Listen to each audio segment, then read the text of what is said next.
우리가 살아가는 가운데 여러 가지 시련이 일어납니다. 그 시련을 하나하나 바라볼 때 여러 가지 분류할 수 있다고 생각합니다. PT 부탁드립니다. 첫 번째는 타인의 잘못과 연약함으로 인해 일어나는 시련이 있고, 또 자기 자신의 잘못과 연약함으로 인해 일어나는 시련이 있다고 생각합니다. 그리고 또 중요한 것은 누구의 잘못도 아닌데 일어나는 그런 일도 있다고 생각합니다.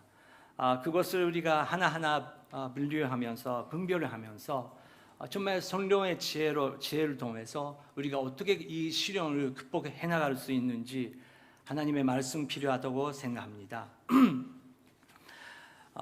기독교를 믿으면 모든 시련이 안 일어난다고 절대 안 써 있고, 오히려 반대로 성경은 인생 가운데 시련이 있다고 확실히 써 있습니다. 그 시련 가운데 우리는 인내심을 배우고 또 하나님께 가까이 갈 수 있는 그 은혜의 축복의 시간이 될 수 있다고 성경은 가르치고 있습니다. 오늘 아침 영상을 보고 계신 분, 몸 아프신 분 계십니까? 그리고 여기 계신 분 가운데 마음이 굉장히 답답하고 힘든 분 계십니까? 오늘 예수 그리스도의 말씀을 통해서 여러분의 마음, 영혼, 육체가 회복되기를 기도합니다. 먼저 47절, 예수님 자신도 엄청난 시련을 지내셨습니다. 그 부분 함께 읽겠습니다. 47절 읽겠습니다. 예수의 말씀이 채 끝나기도 전에 12제자 중 하나인 유다가 다가왔습니다. 유다 곁에는 대제사장들이 백성의 장로들이 보낸 큰 무리가 칼과 몽둥이로 무장하고 있었습니다. 네, 예수의 말씀이 채 끝나기도 전에 저희들은 예수님의 말씀, 하나님의 말씀을 구하면서 매주 이렇게 교회에 모입니다. 그런데 예수님께서 직접 말씀하고 계시는데, 예수님께서 말씀을 하고 계시는 끝나기도 전에 어떤 사람들이 왔다고 이 성경은 시작하고 있습니다. 우리는 예수님 앞에 두고도 그 예수님의 입에서 나오는 한마디 한마디가 정말 그 한마디, 딱 한마디 받아도 평생 동안 갈 수 있는 엄청난 힘을 얻을 수 있는 사람이 있습니다. 근데 그 선교의 말씀을 100번, 1000번 설교를 몇만 명의 설교자의 그 설교를 들어도 마음에 하나도 힘이 안 생기고 더 자기가 듣고 싶은 말 원하는 사람들이 있다고 우리는 볼 수 있습니다. 그것은 예수님이 문제가 아니고 선교의 문제가 아니고 우리의 마음이 오히려 문제인 거죠. 정말 사모하는 마음이 있는지, 정말 예수님의 그 한마디의 말씀이 우리가 정말 사모하고 있는지 성령님께서 우리의 마음을 타치해 주시지 않으면 우리는 볼 수 없습니다. 예수님의 말씀이 채 끝나기도 전에 12 제자 중 하나인 가룟 유다가 다가왔습니다. 지난주 같이 식사를 하고 있을 때 떠났던 유다가 이제 다시 돌아온 거죠. 유다 곁에는 대제사장들과 백성의 장로들이 보낸 큰 무리가 칼과 몽둥이를 무장하고 있었다고 써 있습니다. 다른 제자들은 유다가 돌아오는 걸 보고 유다 돌아왔네 그렇게 딱 생각을 했었지만 금방 분위기가 이상하다. 이 사람들은 누구지? 한 사람 두 사람이 아닙니다. 무리라고 써 있습니다. 엄청 많은 사람들이 무기를 가지면서 무장하고 오고 있는 그것을 본 것입니다. 여러 교회에 위해서 우리는 기도해야 됩니다. 동교원리 그리스도 교회는 정말 하나님의 축복 가운데 은혜가 넘치고 있는 정말 지금 은혜의 시기라고 생각합니다. 하지만 여러분도 아시다시피 똑같은 그리스도 교회라도 주일날은 정말 예수 그리스도의 말씀을 사모하며 아침 준비하며 교회에 가는 교회도 있고, 교회 사람들, 그리고 약간 직분 있는 분들은 오늘이야말로 이 투쟁 이겨야지, 회의하러, 또 어떤 사람이랑 그 공일, 그거를 견제하기 위해서 교회라는 공동체, 교회라는 장소에 모이는 사람들도 있다는 것입니다. 여러분, 교회의 주인은 성령님이십니다. 우리는 성령 하나님을 사모하면서 모든 교회를 다스리고 계시는 성령님의 은혜를 사모하며, 주님, 오늘도 저에게 말씀하여 주시옵소서. 무기를 내리겠습니다. 나의 분노를 내리겠습니다. 오직 사랑만, 그리고 용서만 허락하여 주시옵소서. 그런 마음으로 우리가 교회에 모이고 싶습니다. 48장 49장 읽겠습니다. 그리고 예수를 넘겨줄 사람이 그들에게 신호를 보내기로 정해두었습니다. 내가 입을 맞추는 사람이 바로 그 사람이니 그를 붙잡으시오. 곧바로 유다는 예수께 다가가 랍비여 안녕하십니까? 라고 말하며 입을 맞추었습니다. 예수를 넘겨줄 사람이 유다죠. 그들에게 신호를 보내기로 정해두었습니다. 벌써 계획이 준비되고 있었다는 것입니다. 저희들은 죄, 그리고 예수님을 무시하는 그런 순간이 있습니다. 아무도 없다라는 사람이 있을 수가 없습니다. 그래서 하나님의 은혜가 필요한 거죠. 근데 우리는 우리의 죄성, 우리의 악성, 우리의 마음속에 바라볼 때 그것은 바로 갑자기 그것은 나타나는 것이 아니라는 것을 우리가 볼 수 있습니다. 씨앗처럼 작은 씨앗이 우리 마음속에 있다는 것입니다. 거기서 우리는 사와서 기도하면서 그것을 걷어내버려야 되는데, 오히려 우리는 그것을 즐기면서 놔둘 때가 있다는 것입니다. 근데 그것을 점점 나의 책임으로, 여러분, 다른 사람의 책임이 아닙니다. 다른 사람의 세상의 유혹이 때문에 아닙니다. 우리가 그 씨앗을 그냥 놔두고 있는 것입니다. 근데 그것은 모든 사람들이 그것을 갖고 있다는 것입니다. 어떤 사람은 그것을 씨앗을 때 버리는 사람도 있고, 그거에다가 물을 주고 또 태양을 주고 키운 사람들이 있다는 것입니다. 그런데 그렇게 하고 있으면 때가 왔을 때 신호를 보내기로 전해 두었을 때 딱 그 시기가 확실히 올 때가 있다는 것입니다. 유다는 내가 입을 맞추는 사람이 바로 그 사람이니 그를 붙잡아라, 그렇게 계획까지 세울 수 있다는 것입니다. 유다는 은 30장으로 예수님을 바라버렸습니다. 그것은 얼마라고 하면 약 3개월, 4개월 정도의 그 월급세랑 똑같은 가치가 있다고 신학자들이 말을 합니다. 무덤도 작은 무덤을 나중에 제사장들이 샀다고 써 있기 때문에 그렇게 비싼 값도 아닙니다. 아마 지금 일본 돈으로 70만 엔 정도, 80만 엔 정도의 그런 값입니다. 근데 그냥 그 정도의 가치 때문에 이스카리오 유다는 자기 마음을 자제할 수 없고, 자기가 3년 반 동안 같이 살았던 분이 어떤 분인지 그것도 깨닫지 못하고 그렇게 없어지는 작은 돈 때문에 예수님을 바라버렸다는 것입니다. 근데 그것은 유다뿐입니까? 12제자 중에 하나 유다라고 써 있을 때 확실히 성경은 예수의 제자였다고 써 있습니다. 안 믿는 사람이 아니었습니다. 우리도 우리 마음속에 있는 씨앗을 용기 있게 바라보지 못하면 우리도 유다처럼 그 정도의 가치 때문에 예수님을 바라버리고 정말 중요한, 소중한 사람, 정말 나를 위해서 기도해 주시고 가족 같던 사람, 정말 어떤 일이 생기면 꼭 도와주는 그런 사람도 우리는 순간적으로 버릴 수 있다는 것입니다. 그렇게 우리 마음은 약하다는 것입니다.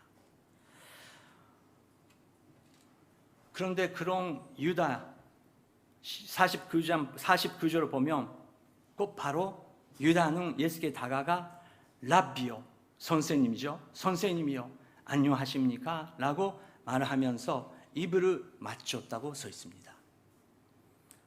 죄가 얼마나 무서운지요. 예수님의 이름을 부르면서 우리는 죄를 지을 수 있는 그런 약간 육체를 가지고 있는 존재라는 것입니다. 근데 예수님의 마음 정말 사랑하고 맡기고 다 여러한 제자들도 믿고 있었던 그 유다는 오늘은 배신자가 되는 것입니다. 다른 제자들도 기가 막히고 예수님도 알고 계셨지만 정말 마음이 복잡한 예수님도 실형의 순간이었을 것입니다. 그때 예수님께서 이렇게 대답하십니다. 50장 읽겠습니다. 예수께서 대답하셨습니다. 친구여, 무엇을 하려고 여기에 왔느냐? 그러자 사람들이 한 발자국 앞으로 나오더니 예수를 붙잡아 체포했습니다. 예수님께서 그 유다의 인사를 받고 대답하셨던 말씀은 첫 번째는 친구요, my friend, 친구였습니다. 오늘 아침에 저희들에게도 예수님께서 확실하게 친구요, 내 친구야, 그렇게 우리에게 말씀하고 계십니다. 그럴 때 우리 마음은 어떤 반응 우리가 할 수 있습니까? 그 한마디로 충분하지 않습니까?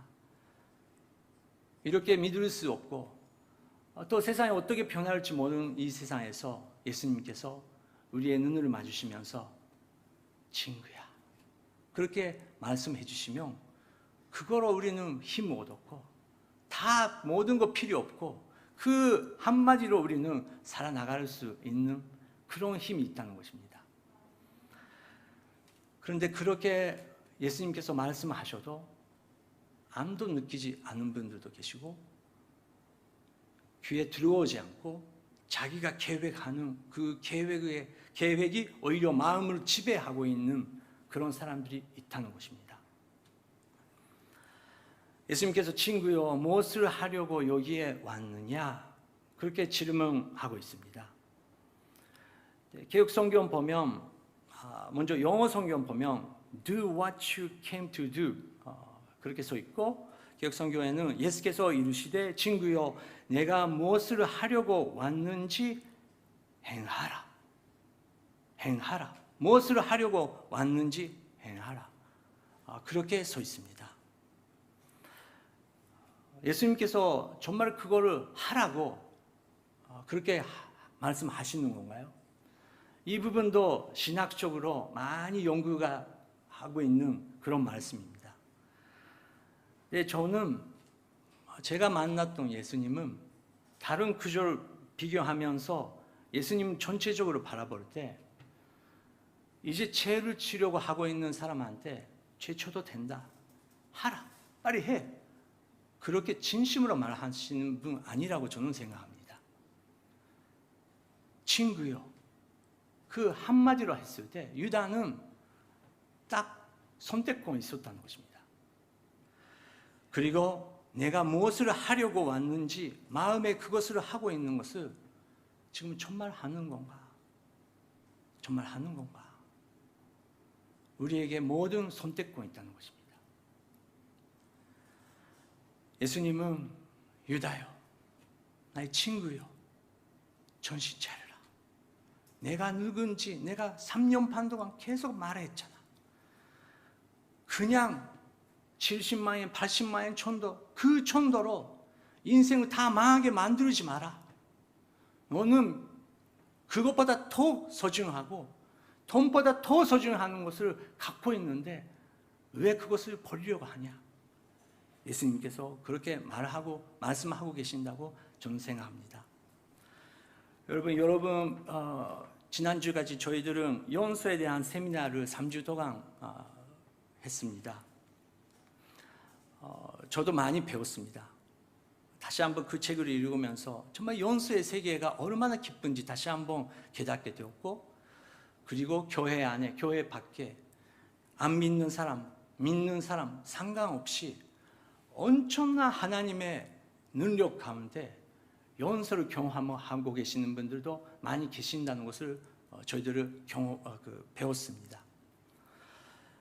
오늘 아침에 연서 못하신 분들 여러분 가운데 계십니까?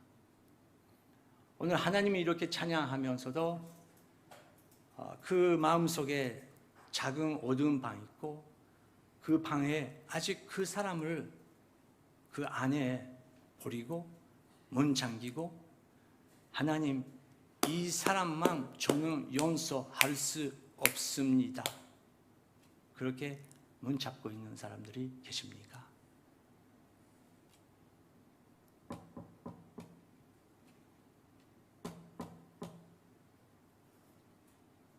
예수님은 우리에게 친구요. 그거 계속 할 거냐? 나는 그 친구에서도, 너도 친구지만 너의 그 친구에서도 나는 이제 갈 길을 갈 것이다, 그거를 정말 알고 있고 그 십자가의 길을 정말 믿고 있는 거라면 너는 부활을 경험을 할 것이다. 성령을 받아라. 연서를 결정하라. 연서를 선포하라. 너의 힘이 아니고 하나님께서 엄청난 연서를 허락해 주실 것이다. 그것을 경험해보라. 하지만 당신이 그 문을 열어야 되고 한 걸음 나한테 다가와야 된다고 예수님께서 말씀하고 계실 것입니다. 오늘 아침에 마음속에 아직 그 문을 붙잡고 잠기고 있는 분들 계시면 오늘 은혜 가운데 열어주시기 바랍니다. 예수님과 그 유다의 대화를 바라보고 있을 때 어떤 한 사람이 일어나서 이런 행동을 합니다. 51절부터 54절까지 읽겠습니다. 그때 예수의 일행 중 한 사람이 손을 뻗어 자기 칼을 빼고는 대제사장의 종을 내려쳐 그 귀를 잘랐습니다.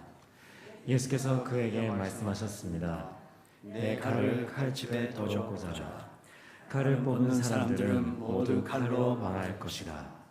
내가 내 아버지께 청하면 당장 12분담보다 더 많은 천사들을 보내주실 수 있다는 것을 너는 모르느냐? 그러나 만일 그렇게 하면 성경에서 이런 일이 마땅히 일어나야 한다고 말한 것이 어떻게 이루어지겠느냐? 그때 예수의 일행 중 한 사람이 베드로죠.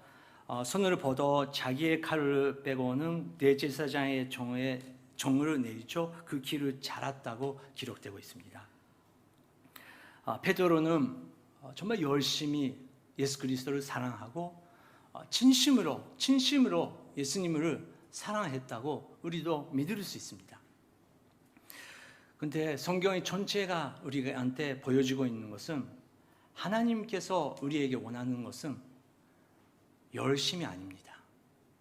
열정도 중요합니다. 하지만 우리는 열심히 하면, 열정 있게 하면, 이쇼캔메 다 하면 좋다고 생각하는데 하나님께서 원하는 것은 순종입니다. 순종하기 위해서는 우리는 예수님의 말을 들을 수 있는 마음이 준비되어야 된다는 것입니다. 여러분, 온 세상에 얼마나 많은 종교단체가 있습니까? 기독교보다 훨씬 열심히 믿고 있고 열심히 활동하고 있는 그런 단체에는 수많은 단체가 있습니다.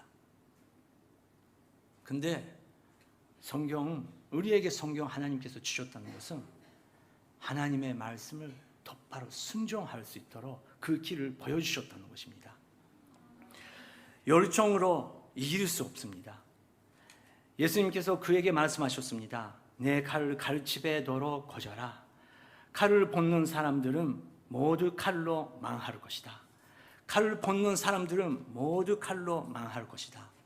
여러분, 다시 한번 우리는 아시아 위에서, 우리나라 위에서 일본, 중국, 한국, 북한, 이 아시아에서 미얀마에서 기도해야 되는 시기가 정말 왔습니다. 이제 더욱더 사람들은 힘을 구하고 새로운 무기를 구하면서 저쪽이 그 정도로 무기를 갖고 있으면 이쪽이도 이렇게 대적해야 된다. 그런 시대가 올 것입니다. 여러분, 우리가 요즘에 보훈 찬송 선한 능력으로 찬양하고 있습니다. 이 선한 능력으로 작곡, 작사하는 봉헤파 이야기를 여러분도 많이 들어본 적이 있으실 것입니다. 이분은 독일 그 목사님이시고 나치스 그 도이츠가 그 힘을 완전히 그 지배하고 있을 때 이 목사님은 그 나치스에 반대한 일어나는 사람입니다. 너무너무 능력이 있고 영향력이 있었던 사람이기 때문에 어떤 분이 그분이 계속 독일에 있었으면 위험했기 때문에 미국으로 만명할 수 있는 길을 열어주시고 미국으로 만명 성공했습니다. 그런데 뉴욕에 도착했을 때 그때 하나님께서 너가 있는 자리는 여기냐? 그렇게 질문하는 것입니다. 뉴욕에 도착하자마자 한 달 후에 그는 자기의 의지로 다시 한번 독일로 돌아갑니다. 히틀러가 자살을 하기 3주 전에 봉헤파는 죽임을 당합니다.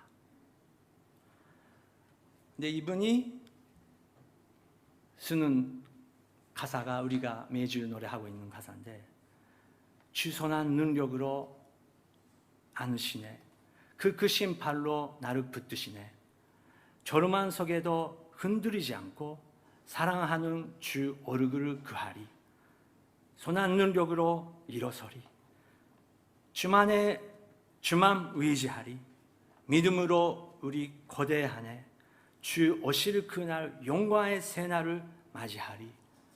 그렇게 그분은 하나님만 바라보면서 자기의 사명을, 자기의 나라를, 자기의 민족을 사랑하면서 기독교인의 인생을 마쳤던 사람입니다. 봉헤파가 사랑했던 구절은 바로 이 52절입니다. 칼을 벗는 사람들은 모두 칼로 망할 것이다. 여러분, 오늘 그 사람한테 꼭 복수해야지, 그 사람 절대 용서 못한다, 그렇게 선포하고 계신 분들 계십니까? 칼을 벗는 사람들은 모두 칼로 망할 것이다. 예수님께서 확실히 그렇게 말씀하셨습니다. 그리고 예수님께서 54절 보면 만일 그렇게 하면 성경에서 이런 일이 마땅히 일어나야 한다고 말하는 것이 어떻게 이루어지겠느냐? 예수님께서 원하셨던 것은 나보다, 나의 감정보다, 나의 인생보다 하나님의 아버지의 계획이 확실하게 100% 일어나기 위해서, 그거 위해서 나는 순종의 길을 간다고 예수님께서 말씀을 하셨다는 것입니다. 여러분, 오늘 하나님께서 원하시는 한 사람은 열심히 기도하고 열심히 봉사하고 열심히 헌금하고 그런 사람보다 가르바리의 길, 골고다의 언덕의 길, 예수님께서 나의 제자가 되고 싶으면 너의 십자가를 치라고 하시는 그 명령의 말씀을 믿고 자기의 십자가를 기꺼이 지면서 그분의 뒷모습을만 바라보고 한 걸음 한 걸음 나가는 사람을 하나님께서 찾고 계신다는 것입니다. 55절, 56절 이렇게 말씀하십니다. 읽겠습니다. 그때에 예수께서 무리에게 말씀하셨습니다. 너희가 강도를 잡듯이 칼과 몽둥이로 나를 잡으러 왔느냐? 내가 날마다 성전에 앉아 가르쳤는데 너희가 그때는 나를 체포하지 않았다. 그러나 이 모든 일은 예언자들의 글을 이루기 위해 일어난 것이다. 그때 제자들이 모두 예수를 버리고 달아났습니다. 예수님께서 그때 무리에게 말씀하셨습니다. 너희가 강도를 잡듯이 칼과 몽둥이로 나를 잡으러 왔느냐? 왜 그렇게 왔느냐? 나를 잡고 싶으면 언제든지 잡을 수 있었지 않냐? 사람들 앞에서 왜 잡지 않았었냐? 왜 사람을 그렇게 두려워하냐? 정말 내가 죄인이라면, 내가 정말 모세의 율법 안에서 죄를 지었다고 하면 왜 전에 잡지 않았었냐? 그렇게 예수님께서 말씀하시는 것입니다. 예수님께서 인간의 마음이 얼마나 더럽고 얼마나 복잡하고 얼마나 사람을 신경 쓰고 하나님을 사랑한다고 하면서 결국은 두려워하는 것은 사람이 어떻게 보고 사람이 어떻게 말을 하는지, 그것 때문에 우리가 자유 없어지고 있는 것을 예수님께서 알고 계셨다는 것입니다. 하지만 56절을 보면, 그러나 이 모든 일은 예언자들의 글을 이루기 위해 일어나는 것이다. 너희들은 그렇게 하지만, 나는 이런 시련 가운데 있지만 내가 흔들리지 않은 이유는 오직 하나님의 말씀, 예언자들을 통해서 선포된 하나님의 계획, 이거를 내가 믿고 있기 때문에 나는 부활을 믿는다. 나의 길을 내가 어떻게 가는지 알고 있다고 예수님께서 선포할 수 있었다는 것입니다. 지난주 저희들은 계속 시편을 묵상했습니다. 시련 가운데 하나님만 바라봤던 다윗의 고백을 바라보면서 우리는 하나님만 바라볼 수 있고, 다윗의 입을 통해서 선포된 하나님의 예언을 나의 예언으로서 이번 주 붙잡고 싶습니다. 시편 14편 6절 7절 그리고 시편 20편 1절 2절 기도하는 마음으로 읽겠습니다. 시작. 너희가 가나안 사람의 계획을 비웃었지만 오직 여호와께서 그들의避難所가 되시리라. 오 이스라엘의 구원이 시온에서 나오게 하소서. 여호와께서 그 포로된 백성을 자유롭게 하실 때 야곱이 즐거워하고 이스라엘이 기뻐하실 것이다.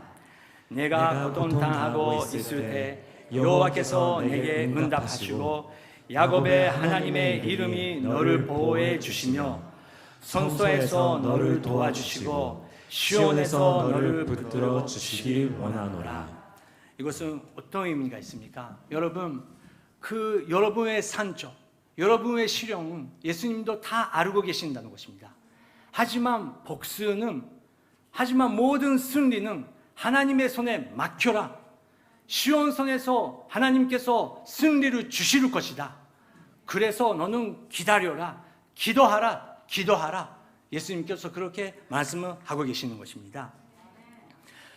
우리는 당위의 잘못과 연약함으로 인해 일어나는 시련이 있습니다. 또 자신의 잘못과 연약함으로 인해 일어나는 시련이 있습니다. 누구의 잘못도 아닌, 하지만 일어날 수 없는 그런 일이 있습니다. 하지만 오늘은 이런 용기를 갖고 싶습니다. 남의 잘못을 주님 사랑 안에 용서할 수 있는 용기, 그리고 자기 자신 잘못이 있었다고 볼 수 있으면 바로 용서를 구할 수 있는 용기, 그리고 인내하며 오직 하나님의 손길을 기다리는 그런 기도를 구하고 싶습니다. 지금 이 시간 함께 기도하고 싶습니다. 하나님, 선한 능력을 저희들에게 허락하여 주시옵소서. 예수 그리스도의 선한 능력으로 우리는 일어나겠습니다. 주님만 의지할 수 있는 거룩한 믿음을 허락하여 주시옵소서. 예수님께서 다시 오신 그날, 우리가 용감스러운 하나님의 앞에 나갔을 때 통겨온 우리 그리스도 교회가 아름다운 신부로서, 흠이 하나도 없는 신부로서 우리 다 일어나고 하나님 앞에 설 수 있는 아름다운 그리스도의 교회가 될 수 있도록 성령님이여 임하여 주시옵소서. 함께 기도하시겠습니다. 주여, 하나님 아버지여, 하나님 아버지여, 하나님의 온정을 허락하여 주시옵소서. 하나님의 능력을 허락하여 주시옵소서. 오직 선한 목자이신 예수 그리스도의 능력을 허락하여 주시옵소서. 우리의 마음을 다스려 주시옵소서. 우리의 마음, 우리의 감정, 하나님 오늘 아침에 다 버리겠습니다. 주님만 복수할 수 있고 주님만 재판자이시고 주님만 영광 받으신 분이십니다. 주님 영광 받아 주시옵소서.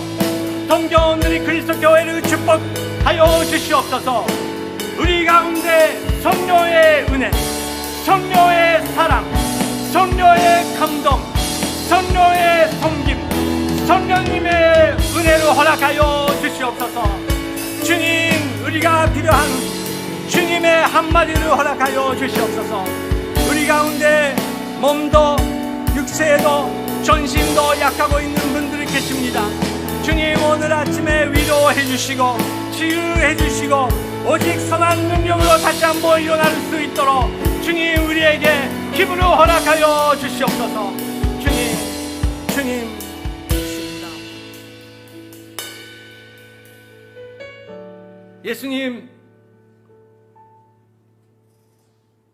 예수님께서 말을 하시는 그 한마디만 허락하여 주시옵소서. 예수님의 이름으로 기도드립니다. 아멘.